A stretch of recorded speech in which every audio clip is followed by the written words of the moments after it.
Hello दोस्तों, मैं हूं आदित्य और आज मैं आपको एक ऐसे योद्धा के बारे में बताने वाला हूं जो 60 किलो की तलवार लेकर घोड़े सहित पूरे आदमी को एक ही बार में काट दिया करते थे। वेलियास, आज हम बात करने वाले हैं अपनी सदी के सबसे ताकतवर कहे जाने वाले राजा के बारे में, जिस राजा से राजा अकबर भी डरा करते थे, महाराणा प्रताप जी।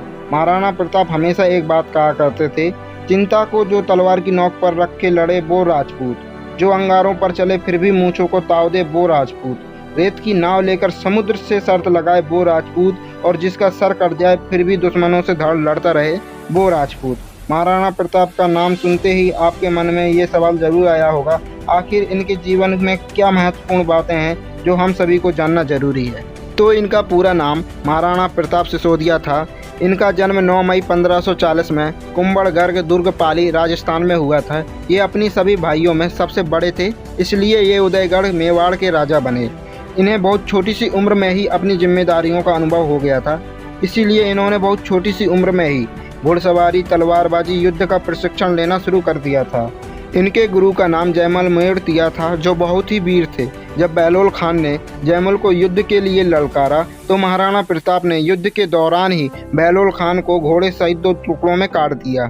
जब 1567 में मुगल की सेना ने चित्तौड़ को चारों तरफ से घेर लिया, तब उनके पिता राणा सांगा अपने परिवार को लेकर गोंगुदा जाने का निर्णय लिया। लेकिन महाराणा प्रताप वहीं रहकर युद्ध करना चाहते थे, लेकिन परिस्थिति के अनुकूल उन्हें भी अपने पिता के साथ गोंगुदा जाना पड़ा।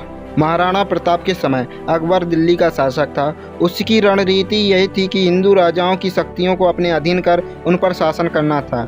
इसी क्रम में वे युद्ध को नज़रअंदाज करते हुए युद्ध की जगह पर अपनी बेटियों के डोले अकबर के मकबरे में भेज दिया करते, जिससे कि संधि हो सके। लेकिन मेवाड़ ऐसा राज्य नहीं था जहां अकबर को काफ़ी संघर्ष करना पड़ा। जब महाराणा प्रताप ने मेवाड़ को छोड़ दिया था, तब मुगलों ने पूरे शहर पर कब्जा कर लिया। हालांकि वो पूरे मेवाड़ को हासिल करने में असमर्थ रहे, इसलिए अकबर ने महाराणा प्रताप को कई बार संधि का प्रस्ताव भेजा, लेकिन उन्होंने सख्त मना कर दिया। यहाँ तक कि अकबर ने महाराणा प्रताप को संधि करने के बदले में आधा भारत देने तक का वादा कर दिया था। लेकिन महाराणा प्रताप ने किसी की भी अधीनता स्वीकार करने से मना कर दिया। आप सभी ने हल्दी घाटी के युद्ध के बारे में तो सुना ही होगा, जहां हल्दी घाटी के युद्ध में मुगलों के पास 80,000 सेना थी, वहीं महाराणा प्रताप के पास 20,000 सेना थी। ये युद्ध उदयपुर से 40 किलोमीटर की दूरी में 4 घंटे के लिए हुआ था। कहते हैं कि हाथी को भ्रम में रखने के लिए महाराणा प्रताप अपने घोड़े चेतक के सामने हाथी की सूंड लगा दिया करते थे।